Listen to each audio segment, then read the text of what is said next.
আপনারা সার্কেল নেওয়ার সময় অবশ্যই খেয়াল করবেন যেন আশেপাশে এরকম কোনো গাছ না থাকে। আমার কাছে মনে হয় গাছের সাথে ক্রাশ করতে পারে।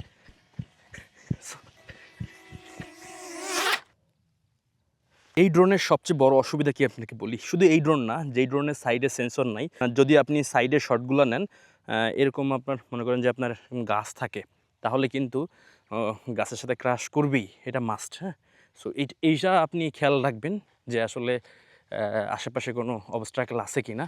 সো এইটা ফুললি আপনি রেসপন্সিবল এই ক্রাশের জন্য। সামনে থেকে ক্রাশ করবে না, কারণ সামনে থেকে আসলে আপনার সেন্সর দেওয়া আছে।